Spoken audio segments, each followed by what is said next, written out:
ఎలా స్తుతించాలి దేవుడిని, ఎలా స్తుతించాలి, మనం ఏ విధంగా స్తుతించాలా, ఆ దేవుడిని ఏ విధంగా స్తుతించాలా, అదే దేవుడిని ఏ విధంగా స్తుతించాలా. కీర్తన గ్రంథము 50వ అధ్యాయం 14వ వచనం చూద్దాం. కీర్తన గ్రంథం 50వ అధ్యాయం 14వ వచనం చదువుకుందాం. కీర్తన గ్రంథము 50వ అధ్యాయం 14వ వచనం చదువుకుందాం. కీర్తన గ్రంథము 50వ అధ్యాయం 14వ వచనం చదువుకుందాం.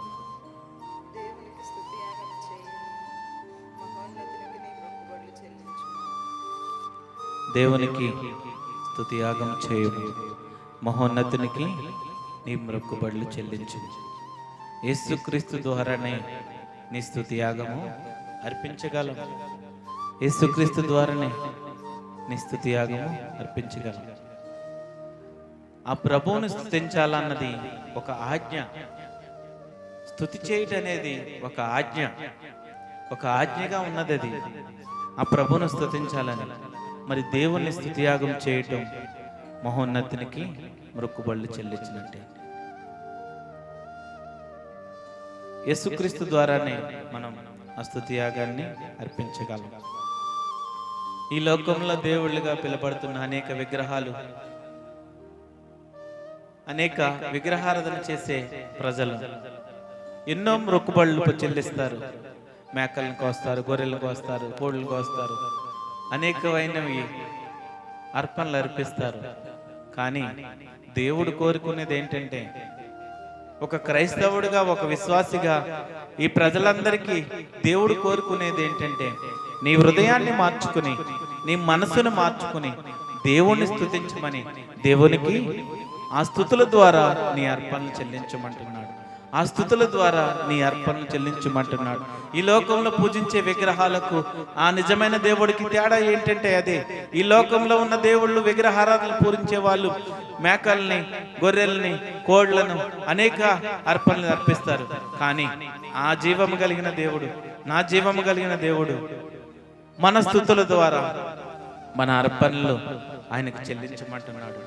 మన మొక్కుబడులు ఆయనకు చెల్లించమంటున్నాడు. అటువంటి గొప్ప దేవుణ్ణి కలిగి ఉన్నాం మనం. అటువంటి గొప్ప దేవుణ్ణి కలిగి ఉన్నాం మనం. మరి ఆ గొప్ప దేవుడు, ఆ జీవము కలిగిన దేవుణ్ణి మనం స్తుతిద్దాం. ఆ గొప్ప దేవుణ్ణి మనం స్తుతించాలా. దేవునికి స్తుతియాగం చేయాలా. మనం దేవునికి స్తుతియాగం చేయాలి. హెబ్రీయులకు రాసిన పత్రిక 13వ అధ్యాయం 15వ వచనం చూద్దాం. హెబ్రీయులకు రాసిన పత్రిక 13వ అధ్యాయం 15వ వచనం చూద్దాం. కాబట్టి ఆయన ద్వారా మనము దేవునికి ఎల్లప్పుడూ స్తుతియాగం చేయదము, అనగా ఆయన నామమును ఒప్పుకొనుచు జీవ ఫలము అర్పించదము. ఉపకారమును ధర్మమును చేయ మర్చిపోకూడదు. అట్టి యాగములు దేవునికి ఇష్టమైనవి. అట్టి యాగములు దేవునికి ఇష్టమైనవి. మరి ఈ హెబ్రీయులకు రాసిన పత్రిక 13వ అధ్యాయం 15వ వచనంలో మనం చూస్తే అపోస్తుడైన పౌలు మరి స్తుతియాగం చేయాలా. ఎల్లప్పుడూ దేవునికి స్తుతియాగం చేయాలి.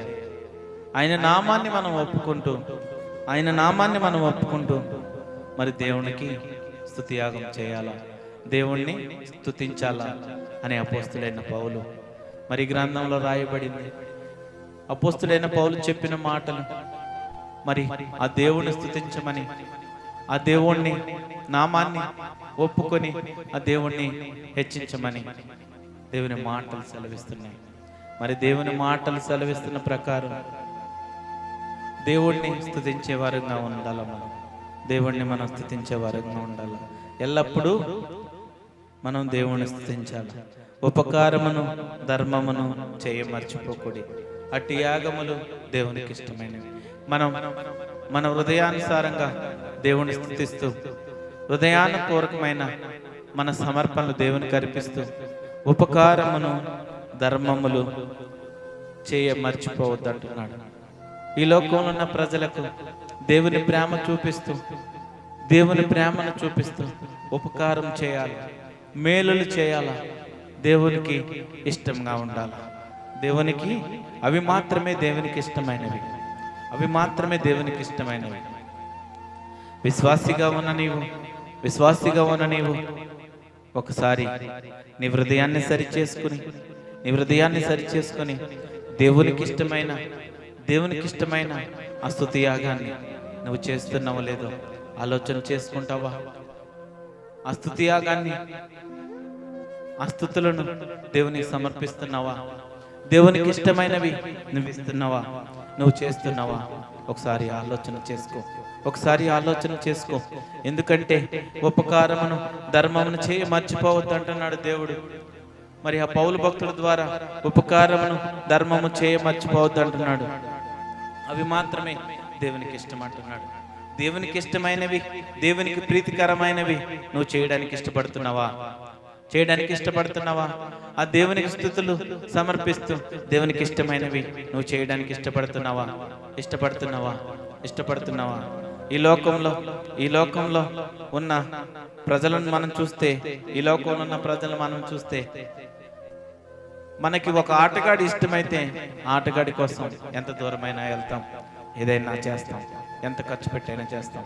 లేకపోతే ఈ లోకంలో ఉండే సినిమా స్టార్స్ లేకపోతే మరెవరైనా ఉంటే వారు మనకిష్టమైతే వారి కోసం ఎంత దూరమైనా మనం వెళ్తాం.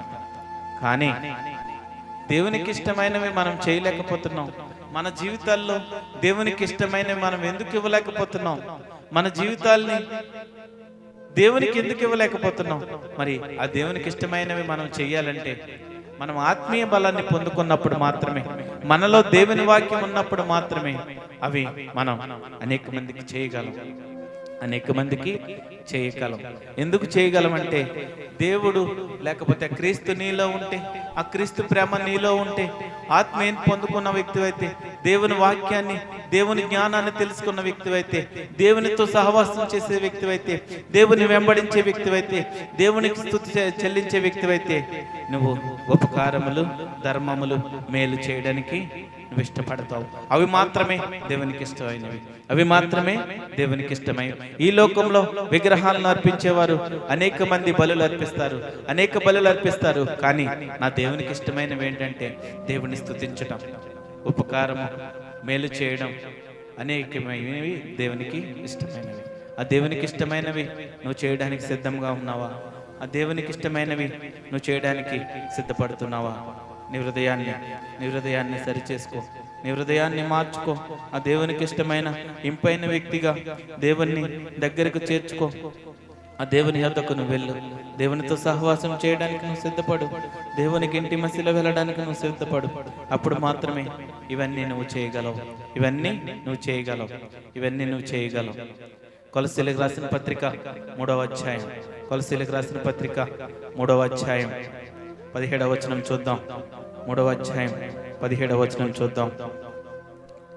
మరియు మాట చేత గాని క్రియ చేత గాని మీరేం చేసినను ప్రభువైన యేసుక్రీస్తు ద్వారా తండ్రైన దేవునికి కృతజ్ఞతాస్తుతులు చెల్లించుచు సమస్తమును ఆయన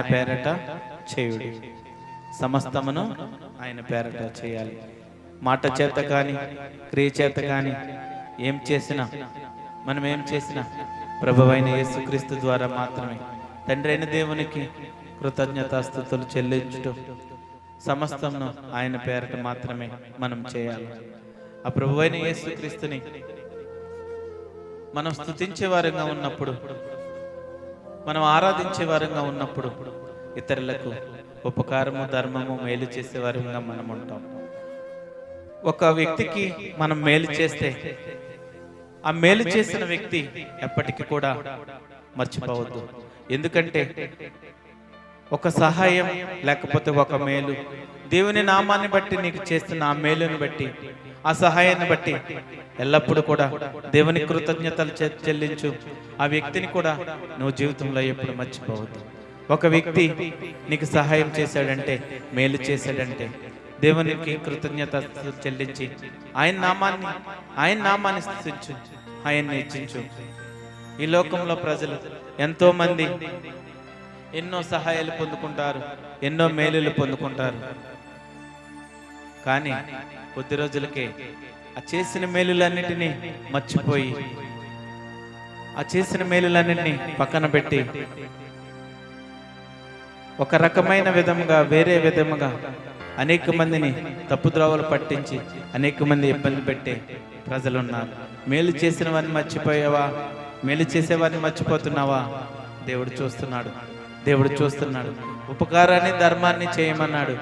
అవి మాత్రమే దేవునికి ఇష్టమైనవి. మరి అవి చేసిన వారిని నువ్వు పక్కన పెడుతున్నావా? దేవునికి కృతజ్ఞతగా ఉండకుండా నీకు మేలు చేసిన వారిని ఇబ్బంది పెడుతున్నావా? ఇది చేయాలని ఆలోచన చేస్తున్నావేమో. దేవుడు చూస్తున్నాడు. దేవుడు చూస్తున్నాడు. ఆ పరలోకమందున్న తండ్రి నిన్ను కనిపెడుతున్నాడు, నిన్ను చూస్తున్నాడు. ఆలోచన చేసుకో. దేవునికి కృతజ్ఞతగా జీవించు. నీకు మేలు చేసిన వారికి ఎల్లప్పుడూ కృతజ్ఞతగా ఉండు. ఎల్లప్పుడూ కృతజ్ఞతగా ఉండు. ఎల్లప్పుడూ దేవునికి కృతజ్ఞతాస్తుతులు చెల్లించు. మనం దేవునికి ఎల్లప్పుడూ స్తుతులు చెల్లించాలి. ఎలా చెల్లించాలంటే మరి ఆయన ఆజ్ఞ ఉంది. మరి దేవునికి ఇష్టమైన మార్గంలో, దేవునికి ఇష్టమైన మొక్కుబడులు మనం చెల్లించాలా. ఆ స్తుతి యాగము మనం చేయాలి. మరి స్తుతుల్లో 2 రకాల స్తుతులు కలవు. దేవుని స్తుతించడంలో 2 రకాలు కలవు. 1 వ్యక్తిగత స్తుతి, 2 బహిరంగ స్తుతి. వ్యక్తిగత స్తుతి, 2 బహిరంగమైన స్తుతి. వ్యక్తిగత స్తుతి, వ్యక్తిగత స్తుతి.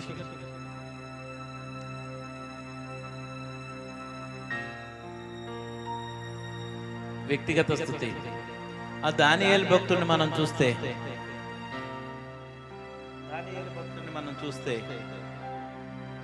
దానియేలు గ్రంథము 6వ అధ్యాయం 10వ వచనంలో ఒకసారి చూద్దాం మనం. దానియేలు గ్రంథము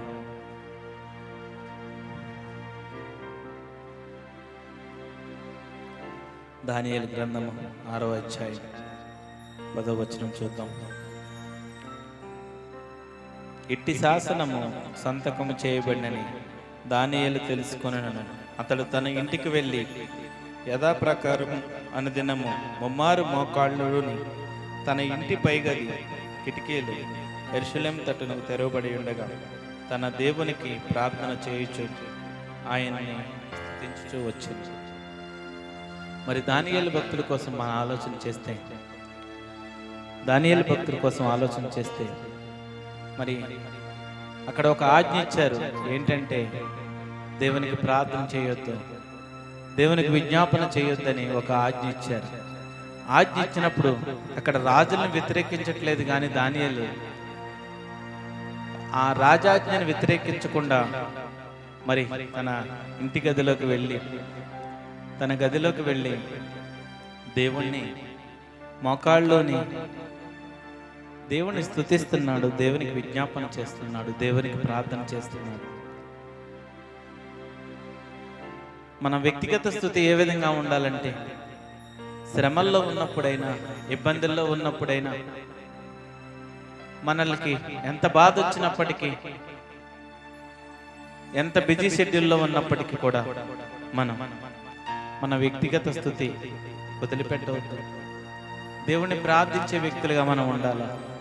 దేవుణ్ణి ప్రార్థన చేసే వ్యక్తులుగా మనం ఉండాలి.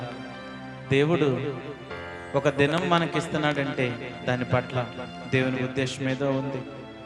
మరి దేవుని ఉద్దేశం మన పట్ల ఉన్నప్పుడు దినదినము దేవుని స్తుతిస్తున్నావా? నీ వ్యక్తిగత ప్రార్థన ఏ విధంగా ఉంది? ఈ దినము నుంచైనా నువ్వు వ్యక్తిగత ప్రార్థనలోకి వెళ్తావా? ఈ దినము నుంచైనా ఆ రహస్యమందున్న తండ్రికి నువ్వు ప్రార్థన చేస్తావా? ఒకసారి ఆలోచన చేసుకుని గత దినములు ఏ విధంగా ఉన్నాయో వదిలిపెట్టు.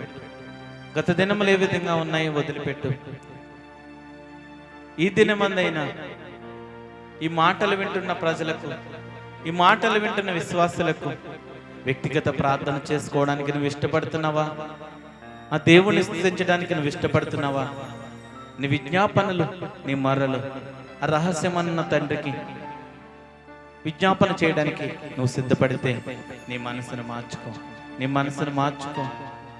మార్చుకొని ఆ కోల్పోయిన ప్రేమను, ఆ మొదటి ప్రేమను, ఆ మొదటిలో ప్రార్థన ఏ విధంగా చేసేవాళ్ళో ఒకసారి జ్ఞాపకం తెచ్చుకొని వ్యక్తిగత ప్రార్థనలోకి వెళ్ళు, దేవునితో సహవాసంలోకి వెళ్ళు. ఆ వ్యక్తిగత ప్రార్థన చేస్తే నీ హృదయం చాలా బలపడుతుంది. ఆత్మీయంగా నువ్వు చాలా బలం పొందుకుంటావు. దేవుని శక్తి నీలో ఉంటుంది. నీలో వ్యక్తిగత ప్రార్థన ఉన్నప్పుడు, దేవుని శక్తి నీలో ఉంటుంది. ఏ సమస్య వచ్చినా, ఏ ఇబ్బంది వచ్చినా, ఏ ఆపద వచ్చినా దేవుడు నిన్ను తన దేవదూతల ద్వారా రక్షిస్తాడు, కాపాడుతాడు. మరి ఈ దినమందైనా ఆలోచన చేయి. ఆ ప్రభువైన యేసుక్రీస్తుని స్తుతించు, ప్రార్థన చేయి, దేవునికి విజ్ఞాపన చేయి.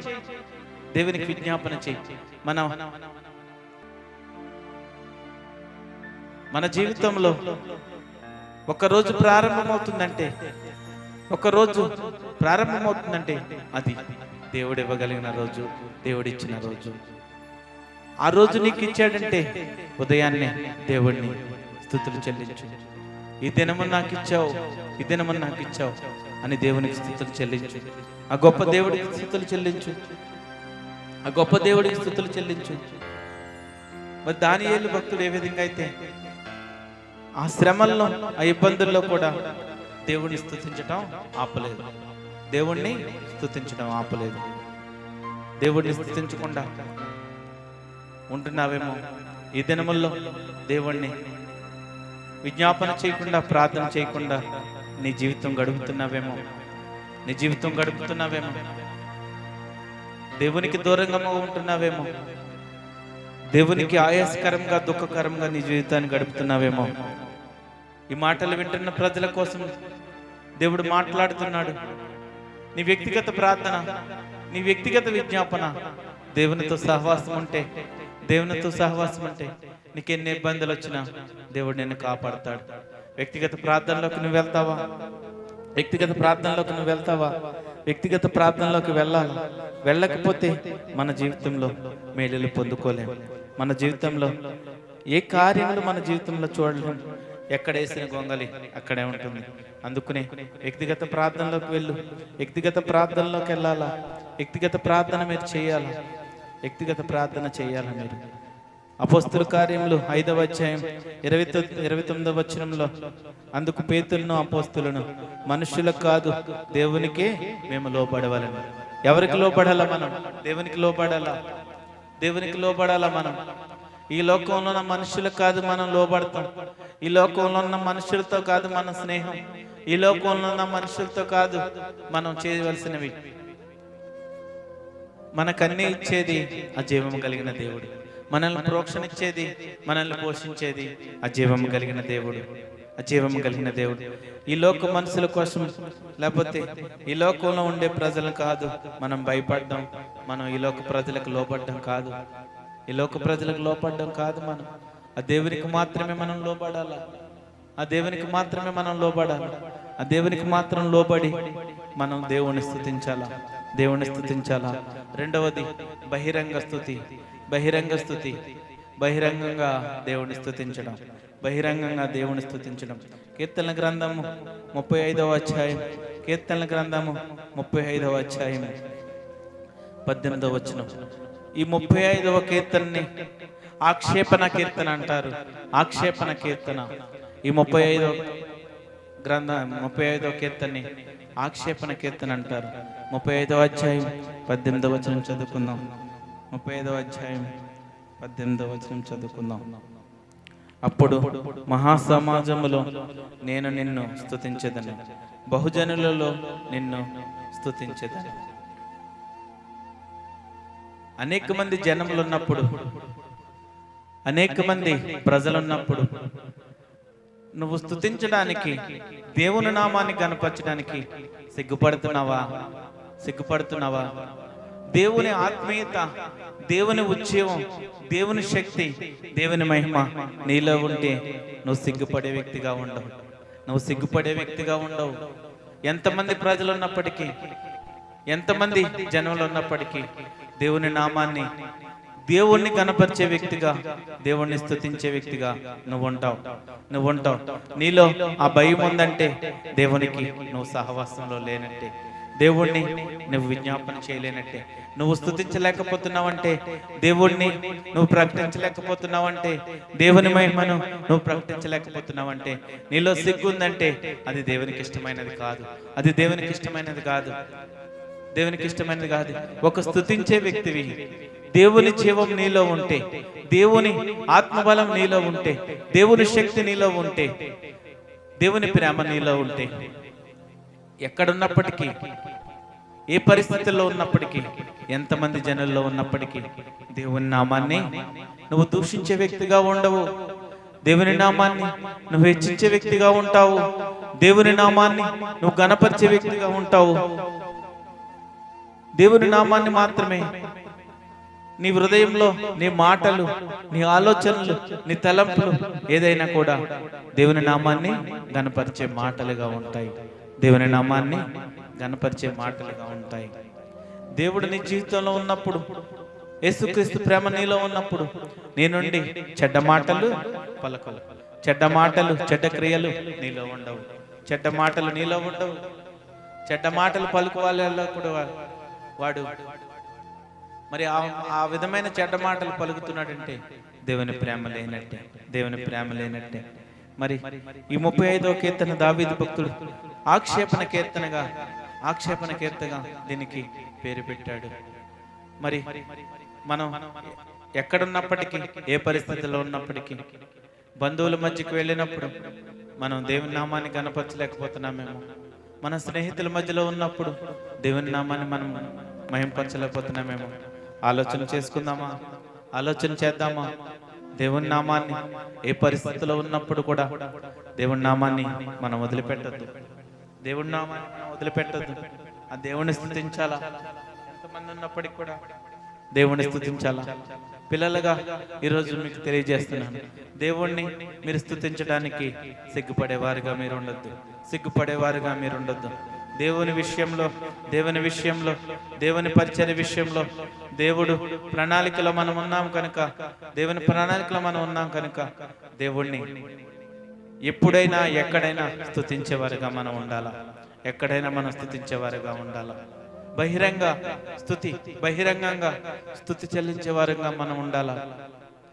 నేను క్రైస్తవుణ్ణి అని చెప్పుకోవడంలో, లేకపోతే నేను క్రైస్తవుణ్ణి అని చెప్పుకుంటే ఈ లోకంలో నువ్వు కొన్ని కోల్పోతావేమో, లేకపోతే కొన్ని నిన్ను ఇబ్బందికరంగా చూస్తారేమో. కానీ నువ్వు క్రైస్తవుడు అని చెప్పుకున్నప్పుడు మాత్రమే, క్రైస్తవ జీవితాన్ని నువ్వు చూపించినప్పుడు మాత్రమే ఆ పరలోకమందున తండ్రికి నువ్వు మహిమ తెచ్చినట్లు, ఆ పరలోకమందున తండ్రిని ఆ ప్రేమను నువ్వు చూపిస్తున్నప్పుడు ఒక క్రైస్తవుడిగా నువ్వు ఆలోచన చేయి. ఒక విశ్వాసిగా, దేవుని పిల్లలుగా ఆలోచన చేయి. నువ్వు ఈ లోకంలో నివసిస్తున్నప్పుడు ఒక క్రైస్తవుని ప్రేమ చూపించాలా. నేను క్రైస్తవుణ్ణి, క్రీస్తు నాలో ఉన్నాడు, క్రీస్తు మహిమను నేను చూపిస్తాను, క్రీస్తు ప్రేమను నేను చూపిస్తానని నువ్వు ఎప్పుడైతే తీర్మానం చేసుకుని బహిరంగంగా దేవుణ్ణి స్తుతిస్తావో, బహిరంగంగా అనేక మందికి ప్రకటిస్తావో, అప్పుడు మాత్రమే నువ్వు క్రైస్తవుడు. అప్పుడు మాత్రమే నువ్వు క్రైస్తవుడు అని దేవుని మాటలు సెలవిస్తున్నాయి. దేవుని మాటలు సెలవిస్తున్నాయి. ఈ మధ్యాహ్న కాల సమయంలో మీకు స్పష్టంగా దేవుని మాటల ద్వారా తెలియజేస్తున్నాను. ఒక దేవుణ్ణి స్తుతించే వ్యక్తివి నువ్వు, ఆ యేసుక్రీస్తు ప్రభువును స్తుతించే వ్యక్తివి ఏ విధంగా ఉండాలంటే, దేవుణ్ణి వ్యక్తిగత స్తుతి కలిగి ఉండాలా. దేవుణ్ణి వ్యక్తిగత స్తుతి కలిగి ఉండాలా. బహిరంగంగా కూడా దేవుణ్ణి స్తుతించే వ్యక్తిగాను ఉండాలా. అటువంటి వ్యక్తిగా ఉంటే మాత్రమే నువ్వు దేవుణ్ణి ప్రేమించే వ్యక్తివి. దేవుని జీవం నీలో ఉంటుంది, దేవుని ఆత్మీయతలో నువ్వు ఉన్నట్లు. లేకపోతే దేవుడి నామమాత్రంగా నువ్వు క్రైస్తవుడు అని చెప్పుకుంటున్నావేమో, నామమాత్రంగా క్రైస్తవుడు అని చెప్పుకుంటున్నావేమో. ఆ వ్యక్తిగత ప్రార్థన లేకుండా, ఆ వ్యక్తిగత స్తుతి లేకుండా, బహిరంగంగా నువ్వు స్తుతులు చెప్పేవాడిగా లేకపోతే దేవుని నామానికి సిగ్గుకరంగా ఉన్నావేమో, దేవుని నామాన్ని సిగ్గుపరుస్తున్నావేమో. ఈ మధ్యాహ్న కాల సమయంలో మీతో స్పష్టంగా మాట్లాడుతున్నాను. ఈ మాటలు ఎవరైతే వింటున్నారో వారందరికీ నేను స్పష్టంగా తెలియజేస్తున్నాను. నీ జీవితంలో ఆ యెహోవా దేవుణ్ణి స్తుతించాలంటే వ్యక్తిగత ప్రార్థన ఉండాలా, బహిరంగంగా దేవుణ్ణి మహింపరచాలా, బహిరంగంగా దేవుణ్ణి స్తుతించాలా. బహిరంగంగా దేవుణ్ణి స్తుతించాలా. అప్పుడు మాత్రమే ఆ గొప్ప దేవుడిని నువ్వు పూజిస్తున్నావు. అప్పుడు మాత్రమే ఆ గొప్ప దేవుడికి నువ్వు మహిమపరుస్తున్నావు. మార్చుకో. ఇప్పటికైనా ఈ మాటలు వింటున్న ప్రజలందరికీ కూడా దేవుడిని స్తుతించుట మనకు మంచిది, మనోహరమైనది. దేవునికి కృతజ్ఞతాస్తుతులు చెల్లించడం మంచిది. దేవునికి ఎల్లప్పుడూ స్తుతియాగం చేయడం మంచిది. ఆ గొప్ప దేవుణ్ణి కలిగి ఉన్నాం మనం. అటువంటి జీవం కలిగిన దేవుణ్ణి కలిగి ఉన్నాం. అటువంటి జీవం కలిగిన దేవుణ్ణి కలిగి ఉన్నాం. దేవుని బట్టి మాత్రమే మనం స్తుతులు చెల్లించాలా. దేవుని బట్టి మాత్రమే మనం స్తుతులు చెల్లించాలా. ఈ లోకంలో అనేక మంది ప్రజలు దేనిని బట్టి స్తుతులు చెల్లిస్తున్నారో,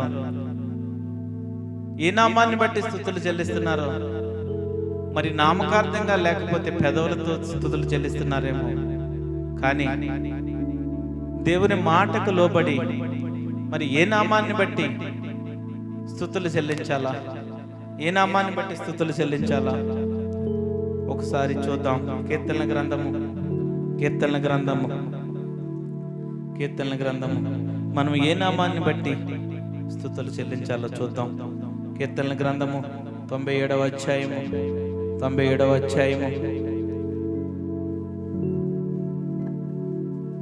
వచనం చూద్దాం. కీర్తనల గ్రంథము 97వ అధ్యాయం 12వ వచనం చూద్దాం. నీతిమంతులారా యెహోవా యందు సంతోషించుడి, ఆయన పరిశుద్ధ నామమును బట్టి ఆయనకు కృతజ్ఞతాస్తుతులు చెల్లించుడి. మరి ఆయన పరిశుద్ధ నామమును బట్టి మనము ఆయన కృతజ్ఞతాస్తుతులు చెల్లించేవారుగా ఉండాలి. ఆయన పరిశుద్ధ నామమే గొప్ప నామము. ఆయన పరిశుద్ధ నామమే గొప్ప నామము. మరి ఆయన నామాన్ని బట్టి మనం దేవునికి స్తుతులు చెల్లించాలి. ఆయన నామాన్ని బట్టి కాకుండా మనం దేవునికి ఆ పరిశుద్ధ నామాన్ని ప్రచురణ చేసే వరంగా మనం ఉన్నాం కనుక ఆయన నామాన్ని బట్టి మనం స్తుతులు చెల్లించాలి. నీతిమంతులారా ఆలోచన చేద్దాం. నీతిమంతులారా యెహోవా యందు సంతోషించుడి. ఆ నీతిమంతులారా అని ఎవరిని పిలుస్తున్నాడు దేవుడు? ఎవరిని పిలుస్తున్నాడు నీతిమంతులని? ఆలోచన చేస్తావా? ఎవరు దేవుణ్ణి ఏ నామాన్ని బట్టి దేవుణ్ణి స్తుతించాలని చెప్తున్నాడంటే ఎవరు స్తుతించాలా? నీతిమంతులారా యెహోవా యందు సంతోషించుడి. నీతిమంతులారా, నీతిమంతులుగా పిలువబడుతున్నామా మనం? ఈ మధ్యాహ్న కాల సమయంలో నీతిమంతులుగా పిలువబడుతున్నామా? దేవుని స్తుతించడంలో ఎన్నో విషయాలు దాగి ఉన్నాయి. దేవుని స్తుతించడంలో, దేవునికి కృతజ్ఞతాస్తుతులు చెల్లించడంలో ఎన్నో విషయాలు దాగి ఉన్నాయి. మనం ఎప్పుడు నీతిమంతులుగా అవుతాం? యెహోవాని ఎప్పుడు సంతోషించి పెడతాం? ఆ యెహోవాకు ఆయన నామాన్ని బట్టి ఎప్పుడు కృతజ్ఞతాస్తుతులు చెల్లిస్తాం మనం? ఇన్ని రోజులు ఏ రోజైనా ఆలోచన చేసావా? ఒక వ్యక్తి ఆ యెహోవాకు కృతజ్ఞతాస్తుతులు చెల్లించాలంటే, యెహోవా యందు సంతోషించాలంటే మరి నీతిమంతులుగా ఉండాలి, నీతిమంతులుగా మారాలి. దేవుని యందు భయభక్తులు కలిగి చెడుతనాన్ని విసర్జించి రక్షణ పొందిన నీవు, దేవుని మార్గంలో ఉన్న నీవు, మారు మనసు పొందిన నీవు ఏ విధంగా జీవించాలా? పవిత్రంగా ఉంటున్నావా? పరిశుద్ధంగా జీవిస్తున్నావా? నీతిమంతులుగా ఉంటున్నావా?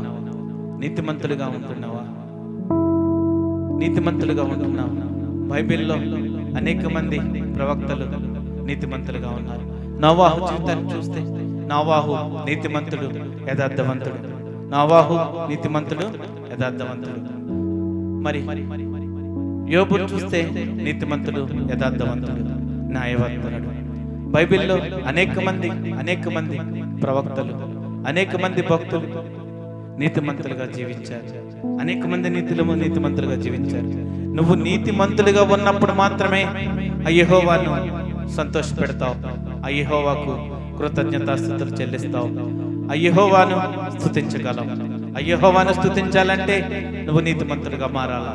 ఆ యెహోవాను స్తుతించాలంటే నీ జీవితం నీతిమంతులుగా ఉండాలా. ఆలోచన చేసుకో. ఈ మధ్యాహ్న కాల సమయంలో నువ్వు దేవుని స్తుతించే వ్యక్తిగా ఉన్నావా? నీతిమంతులుగా అవ్వాలా. నువ్వు దేవుని స్తుతించే వ్యక్తిగా ఉన్నావా? దేవుని స్తుతించడానికి నువ్వు సిద్ధపడుతున్నావా? నీతిమంతులుగా మారాలా. నువ్వు నీతిమంతులుగా మారాలా. ఆ నీతిమంతులుగా మారినప్పుడు మాత్రమే నువ్వు నిజమైన దేవుడికి నీ స్తుతులు సమర్పించగలవు, కృతజ్ఞత స్తుతులు చెల్లించగలవు. దేవుని వాక్యం చాలా స్పష్టంగా రాయబడింది. నీతిమంతులారా యెహోవా యందు సంతోషించుడి, ఆయన పరిశుద్ధ నామాన్ని బట్టి ఆయనకి కృతజ్ఞతాస్తుతులు చెల్లించాలి. మనం దేనిని బట్టి మనం ఏ విధంగా ఉండి కృతజ్ఞతాస్తుతులు చెల్లిస్తున్నాం దేవునికి? ఏ విధంగా ఉండి మనం దేవునికి కృతజ్ఞతాస్తుతులు చెల్లిస్తున్నాం? ఏ రోజైనా నీలో ఆలోచన వచ్చిందా? ఎన్నో దినముల నుండి మనం మందిరానికి వెళ్తున్నామేమో, ఏ రోజైనా ఆలోచన వచ్చిందా? ఏ రోజైనా ఆలోచించావా? ఆలోచన చెయ్యి. ఈ మధ్యాహ్న కాల సమయంలో మీతో మాట్లాడుతున్నాను. ఇప్పటికైనా సమయం మించిపోలేదు. ఆ నిజమైన దేవుడు యేసుక్రీస్తు అని తెలుసుకున్నాం. ఆ నిజమైన దేవుడు యేసుక్రీస్తు దేవుడు అని తెలుసుకున్నాం. ఆ నిజమైన దేవుడిని ఏ విధంగా స్తుతించాలి, ఏ విధంగా కృతజ్ఞతాస్తుతులు చెల్లించాలా, ఏ విధంగా నీతిమంతులుగా మారి దేవుడిని ఏ విధంగా స్తుతించాలో తెలుసుకో. దేవునికి విజ్ఞాపన చేయి. దేవుని పాదాల యొద్ద ప్రార్థన చేసి నీ వ్యక్తిగత ప్రార్థన ద్వారా నీతిమంతులుగా తీర్చబడతావు. నీలో వ్యక్తిగత ప్రార్థన, దేవుని వాక్యం అన్నప్పుడు ఈ లోకంలో ఏది కూడా నిన్నేమి చేయలేదు. ఏ పాపము కూడా నీ లోపలికి రాదు. నీతిమంతులారా యెహోవా యందు సంతోషించుడి, ఆయన పరిశుద్ధ నామాన్ని బట్టి ఆయనకు కృతజ్ఞతాస్తుతులు చెల్లించాలి.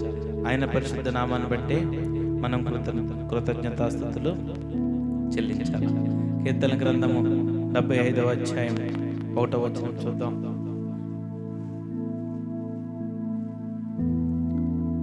కీర్తన గ్రంథము 75వ అధ్యాయం 1వ వచనం చూద్దాం. దేవా, మేము నీకు కృతజ్ఞతాస్తుతులు చెల్లించుచున్నాము, నీవు సమీపముగా ఉన్నావని కృతజ్ఞతాస్తుతులు చెల్లించుచున్నాము. దేవా, మరి ఆ దేవునికి కృతజ్ఞతాస్తుతులు చెల్లించాలంటే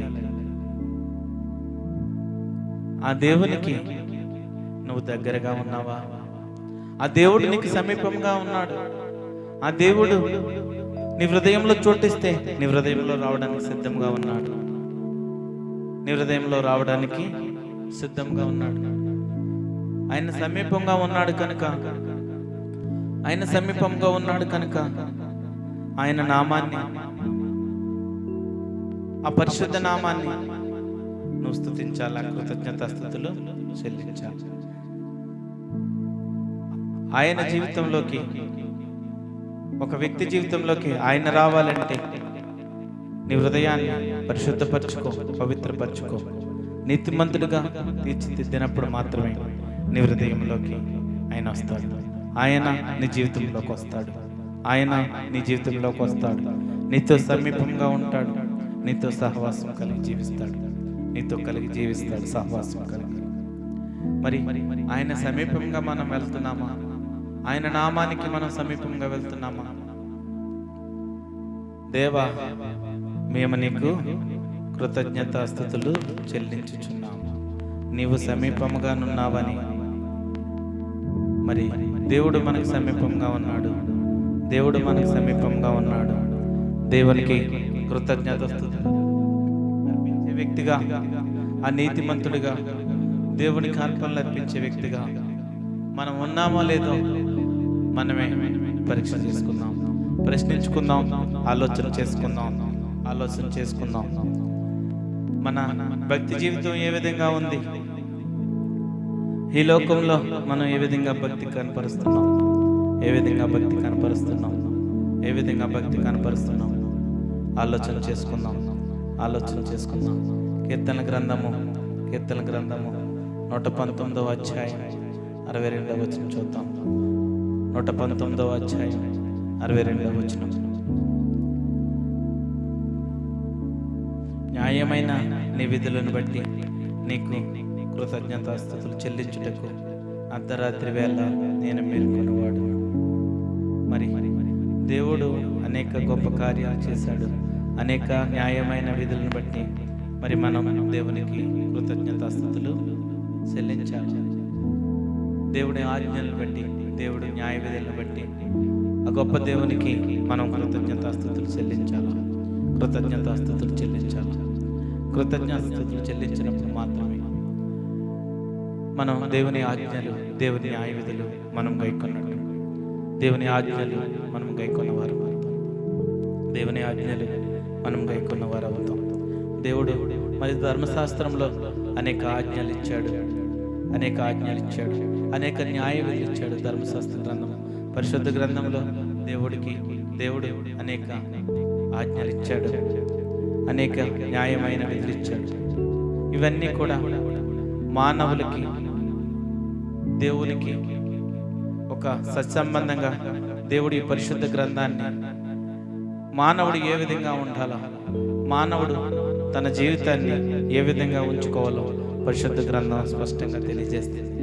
పరిశుద్ధ గ్రంథంలో దేవుని మాటలు, దేవుని ఆజ్ఞలు, దేవుని న్యాయ విధులు, ఒక వ్యక్తి జీవితం ఏ విధంగా ఉండాలా, ఒక వ్యక్తి ఏ విధంగా ఉండాలా, ఏ విధంగా దేవుని స్థుతించాలా, ఏ విధంగా దేవుణ్ణి ఆరాధించాలో చాలా స్పష్టంగా రాయబడి ఉంది. చాలా స్పష్టంగా రాయబడింది. మరి అటువంటి దేవుని ఆజ్ఞలు గైకొంటూ, దేవుని విధులను కనుక్కుంటూ దేవుడికి ఎల్లప్పుడూ మనం కృతజ్ఞతాస్తుతులు చెల్లించేవారుగా ఉండాలి. కృతజ్ఞతాస్తుతులు చెల్లించేవారుగా ఉండాలి. కీర్తన గ్రంథము 139వ అధ్యాయం, కీర్తన గ్రంథము 139వ అధ్యాయం 14వ వచనం చూద్దాం. నీవు నన్ను కలుగజేసిన విధము చూడగా భయమును ఆశ్చర్యమును నాకు పుట్టుచున్నవి. అందును బట్టి నేను నీకు కృతజ్ఞతాస్తుతులు చెల్లించుచున్నాను. నీ కార్యములు ఆశ్చర్య కార్యములు, ఆ సంగతి నాకు బాగుగా తెలిసి ఉన్నది. మరి దేవుడు మనల్ని కలుగజేసిన విధానం కోసం ఒకసారి ఆలోచన చేస్తే మనకి భయం పుట్టిస్తుంది, ఆశ్చర్యాన్ని పుట్టిస్తుంది. అందును బట్టి అయినా దేవునికి మనం కృతజ్ఞతాస్తుతులు చెల్లించాలి. ఆయన కార్యములు ఆశ్చర్యకరములు. ఆయన కార్యములు ఎంతో గొప్పవి. మనల్ని కలుగజేసిన విధానాన్ని బట్టి, మనకు జీవాన్ని పోసిన ఆ దేవునికి మనము కృతజ్ఞతాస్తుతులు చెల్లించేవారుగా ఉండాలి. మనల్ని దినదినము కాపాడుతున్నందుకు ఆ దేవునికి కృతజ్ఞతాస్తుతులు చెల్లించాలి. కీర్తన గ్రంథము 107వ అధ్యాయం 8వ వచనం. కీర్తన గ్రంథము 107వ అధ్యాయం 8వ వచనం చూద్దాం. ఆయన కృపను బట్టి నరులకు, ఆయన చేయు ఆశ్చర్య కార్యాలను బట్టి వారు యెహోవాకు కృతజ్ఞతాస్తుతులు చెల్లించుదురుగాక. మరి ఆయన కృప, ఆయన ప్రేమ, ఆయన మనల్ని నిత్యము తోడుగా ఉన్నాడు కనుక ఆయన చేసిన ఆశ్చర్య కార్యములను బట్టి, చేయు ఆశ్చర్య కార్యములను బట్టి మనము యెహోవాకు కృతజ్ఞతాస్తుతులు చెల్లించాలి. స్తుతి చెల్లించాలా. ఆయన చేయ కార్యములను బట్టి, ఆయన చేసిన కార్యములను బట్టి మనము దేవునికి కృతజ్ఞతాస్తుతులు చెల్లించాలి. నరులకు ఆయన చేయు ఆశ్చర్య కార్యములను బట్టి, చేసిన కార్యములను బట్టి దేవునికి కృతజ్ఞతాస్తుతులు చెల్లించాలా. 15వ వచనంలో ఆయన కృపను బట్టి నరులకు, ఆయన చేయ ఆశ్చర్య కార్యములను బట్టి వారు యెహోవాకు కృతజ్ఞతాస్తుతులు చెల్లించారు. మరి నరులకు ఆయన ఎన్నో ఆశ్చర్య కార్యాలు చేస్తున్నాడు. అందును బట్టి యెహోవాకు కృతజ్ఞతాస్తుతులు చెల్లించాలి. 21వ వచనంలో చూస్తే, ఆయన కృపను బట్టి నరులకు ఆయన చేయు ఆశ్చర్యకార్యం బట్టి మరి యెహోవాకు కృతజ్ఞతాస్తుతులు చెల్లించాలి. దేవుడు ఆయన కృపను బట్టి మాత్రమే, ఆయన కృపను బట్టి మాత్రమే మనకు ఎన్నో ఆశ్చర్యకార్యాలు చేశాడు. రాబోయే దినముల్లో కూడా చేయబోతున్నాడు. రాబోయే దినముల్లో కూడా చేయబోతున్నాడు. చివరిగా దేవుణ్ణి ఎందుకు స్తుతించాలంటే, దేవుణ్ణి ఎందుకు స్తుతించాలంటే పాపము నుండి విడిపించినందుకు, మనలందరినీ, ఈ లోక ప్రజల్ని, ఈ లోకంలో ఉన్న ప్రజలందరినీ పాపం నుంచి విడిపించినందుకు దేవుణ్ణి స్తుతించాలా, దేవుణ్ణి కృతజ్ఞతాస్తుతులు చెల్లించాలా. రోమీయులకు రాసిన పత్రిక 6వ అధ్యాయం 18వ వచనం చూద్దాం. రోమీయులకు రాసిన పత్రిక 6వ అధ్యాయం 18వ వచనంలో, పాపము నుండి విమోచింపబడి నీతికి దాసులైతిరి, ఇందుకు దేవునికి స్తోత్రము. పాపము నుండి విమోచించబడ్డావు, పాపము నుండి విమోచించబడ్డావు, నీతికి దాసులైతిరి, ఇందుకు దేవునికి స్తోత్రం చెల్లించాలా, దేవునికి స్తోత్రం చెల్లించాలి. పాపం నుండి విడిపించబడ్డావా, పాపం నుండి విడిపించబడ్డావా, పాపం నుండి విడిపించబడ్డావా, దేవుని స్తుతులు సమర్పించు. పాపం నుండి విడిపించబడ్డావు కనుక మారు మనసు పొంది ఆ దేవుణ్ణి అంగీకరించిన నీవు మారు మనసు పొంది పాపక్షమాపణ పొంది ఆ దేవుణ్ణి అంగీకరించిన నీవు దేవునికి కృతజ్ఞతాస్తుతులు చెల్లించాలి. నీతిమంతుడిగా ఉన్న నీవు దేవునికి కృతజ్ఞతాస్తుతులు చెల్లించాలి. దేవునికి కృతజ్ఞతాస్తుతులు చెల్లించాలి. దేవుడు ఈ వాక్యం ద్వారా చాలా స్పష్టంగా మాట్లాడాడు. ఎందుకు దేవుని స్తుతించాలా, ఎలా స్తుతించాలా, ఏ విధంగా ఉండాలా, మనం నీతిమంతులుగా ఉండాలా, పాపం నుంచి విడిపించబడిన మనం, దేవుని రక్తంలో కనబడిన మనము నీతిమంతులుగా ఉండాలా. మనలో వ్యక్తిగత ప్రార్థన ఉండాలా, వ్యక్తిగత స్తుతి ఉండాలా, బహిరంగ ప్రార్థన ఉండాలా, బహిరంగ స్తుతి ఉండాలా. ఆయన నామాన్ని బట్టి మాత్రమే మనము దేవుని స్తుతించాలా, ప్రభువుని స్తుతించుడి. రక్షణ మహిమ ప్రభావములు దేవునికే చెల్లును, దేవునికే చెల్లును. మీ హృదయాలు తీర్మానం చేసుకుంటారా?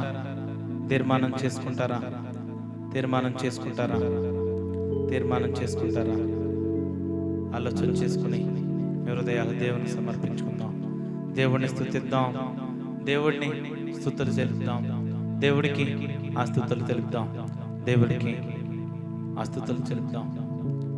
దేవుడు మాత్రమే ఆ స్తుతులకు పాత్రుడు, దేవుడు మాత్రమే ఆ స్తుతులకు పాత్రుడు. ఆ గొప్ప దేవుణ్ణి మనం కలిగి ఉన్నాం. మనం అదో గొప్ప దేవుణ్ణి కలిగి ఉన్నాం. దేవుని స్తుతిద్దాం, దేవుడికి మరి మన విజ్ఞాపనలు, మన వ్యక్తిగత ప్రార్థనలు, బహిరంగ ప్రార్థనలు అర్పిద్దాం. దేవుడు ఈ కొద్ది వాక్యాన్ని దీవించిన గాక. ఈ మధ్యాహ్న కాల సమయంలో ఈ మాటలు ఎవరైతే వింటున్నారో మరి దేవుడిని నువ్వు స్తుతించాలంటే, దేవుడిని నువ్వు ఆరాధించాలంటే, దేవుడికి నువ్వు సమీపంగా ఉండాలంటే, నీ జీవితాన్ని మార్చుకుని దేవునికి సమీపముగా రా. నీ పాత జీవితాన్ని, నీ రోత జీవితాన్ని మార్చుకుని దేవుని యొద్దకు రా. దేవుని యొద్దకు వస్తే, దేవుణ్ణి స్తుతిస్తే నీతిమంతుడిగా నువ్వు తీర్చబడతావు, ఆత్మీయ బలాన్ని పొందుకుంటావు, దేవుని శక్తి నీలో ఉంటుంది. దేవునికి స్తుతులు సమర్పించి కృతజ్ఞత కలిగిన వ్యక్తిగా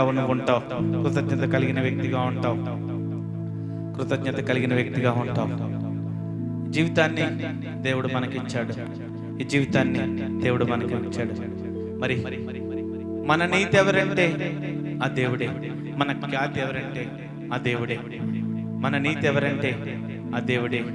మన ఖ్యాతి ఎవరంటే ఆ దేవుడే. ఆ నీతిని, ఆ ఖ్యాతిని ఇచ్చిన ఆ దైవమైన యేసయ్యని స్తుతిద్దామా? ఆ దైవమైన యేసయ్యని ఆరాధిద్దామా? ఆ దైవమైన యేసయ్యను నీ స్తుతులు తెలుపుతావా? నీ స్తుతులు తెలుపుతావా? నీ క్రియలను బట్టి కాదు, నీ క్రియలను బట్టి కాదు, కేవలం దేవుని కృప ద్వారా మాత్రమే, దేవుని కృప ద్వారా మాత్రమే నీకు ఆ నీతి కలిగింది, ఆ ఖ్యాతి కలిగింది. నీ క్రియలను బట్టి, ఈ లోక జ్ఞానం బట్టి దేవుడు నిన్ను ఒక వ్యక్తిగా, ఒక ఖ్యాతి కలిగిన వ్యక్తిగా నిన్ను హెచ్చించాడంటే ఈ లోకంలో ఉన్న జ్ఞానం కాదు, ఈ లోకంలో ఉన్నది కాదు. దేవుడిచ్చిన ఆ జ్ఞానము, ఆ నీతి, ఆ ఖ్యాతి అన్నీ దేవునివే. నీ దీన స్థితిలో నుండి గమనించిన దేవుడు, నీ దీన స్థితిలో నుండి నిన్ను హెచ్చించగలిగిన దేవుడు, ఆ గొప్ప దేవుడు, ఆ జీవం కలిగిన దేవుడు నా యేసుక్రీస్తు దేవుడు. దేవునికి నీ స్తుతులు అర్పిస్తావా? దేవునికి నీ స్తుతులు అర్పిస్తావా? దేవునికి నీ స్తుతులు అర్పిస్తావా? హల్లెలూయా.